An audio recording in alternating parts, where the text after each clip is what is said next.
Hi friends, tips മീഡിയയിലേക്ക് ഒരിക്കൽ കൂടെ സ്വാഗതം.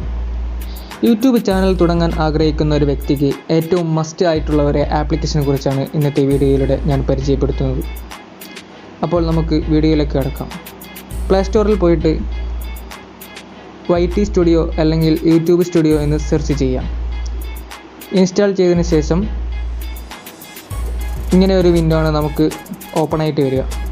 ഇവിടെ യൂട്യൂബിൻ്റെ മുഴുവൻ ഡീറ്റെയിലും കാണാം. നമ്മുടെ സബ്സ്ക്രൈബർ, അതേപോലെ നമ്മൾ അപ്ലോഡ് ചെയ്ത വീഡിയോസ്, അങ്ങനെ തുടങ്ങി എല്ലാ ഡീറ്റെയിലും ഇവിടെ കാണാവുന്നതാണ്. നമ്മൾ അപ്ലോഡ് ചെയ്ത വീഡിയോയിൽ ക്ലിക്ക് ചെയ്ത് പെൻസിലിൻ്റെ സിമ്പലിൽ ക്ലിക്ക് ചെയ്യാം. ഇവിടെ നമുക്ക് കുറേ ഓപ്ഷനുകളുണ്ട്.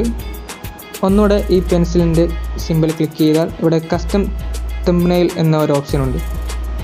അതിൽ ഒന്നുകൂടെ ക്ലിക്ക് ചെയ്യാം. അപ്പോൾ നമുക്ക് ഇങ്ങനെയാണ് കാണിക്കുന്നത്. ലേൺ മോർ എന്നൊരു ലിങ്കാണ്, ഗൂഗിളിലോട്ട് പോകാനുള്ള ഒരു ലിങ്കാണ് കാണിക്കുന്നത്. ഇതെങ്ങനെ അൺലോക്ക് ചെയ്യാം നോക്കാം. ക്രോമിൽ പോയിട്ട് യൂട്യൂബിന് ക്ലിക്ക് ചെയ്യാം.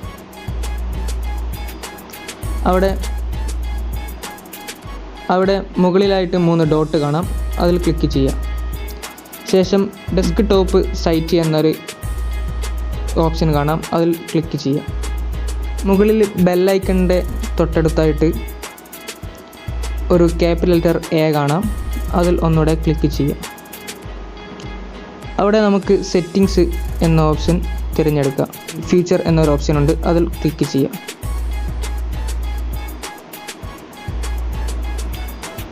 ഇവിടെ നമ്മുടെ പേര് കാണിക്കും. അവിടെ അടിയിലായിട്ട് വെരിഫൈ എന്ന ഒരു ടിക്ക് കാണാം, അതൊന്ന് ക്ലിക്ക് ചെയ്ത് കൊടുക്കാം. ടെക്സ്റ്റ് മീ വെരിഫിക്കേഷൻ കോഡ് എന്നൊരു ഓപ്ഷൻ ഉണ്ട്, അതിൽ ക്ലിക്ക് ചെയ്യാം. ഇവിടെ നമ്മുടെ നമ്പർ ടൈപ്പ് ചെയ്ത് കൊടുക്കണം. എന്നിട്ട് സബ്മിറ്റ് ചെയ്യാം. 6 അക്ക കോഡ് വരുന്നതാണ്, അതൊന്ന് അവിടെ ടൈപ്പ് ചെയ്ത് കൊടുക്കാം. എന്നിട്ട് ഒന്നുകൂടെ സബ്മിറ്റ് ചെയ്യാം.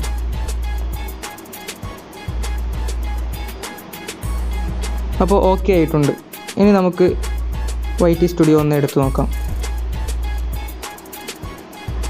നേരത്തെ പോലെ തന്നെ അപ്ലോഡ് ചെയ്ത വീഡിയോയിൽ ക്ലിക്ക് ചെയ്ത് പെൻസിലിൻ്റെ സിമ്പിളൊന്ന് ക്ലിക്ക് ചെയ്ത് ഒന്നുകൂടെ സിമ്പിൾ ക്ലിക്ക് ചെയ്യാം. അപ്പോൾ നമ്മുടെ കസ്റ്റം തംബ്നെയിൽ എന്ന ഒരു ഓപ്ഷനിൽ ക്ലിക്ക് ചെയ്താൽ നമ്മുടെ ഫയലിലേക്കാണ് പോകുന്നത്. ഇപ്പോൾ അൺലോക്ക് ആയിട്ടുണ്ട്. വീഡിയോ എല്ലാവർക്കും ഇഷ്ടപ്പെട്ടാൽ ലൈക്ക് ചെയ്യാൻ മറക്കരുത്. Goodbye.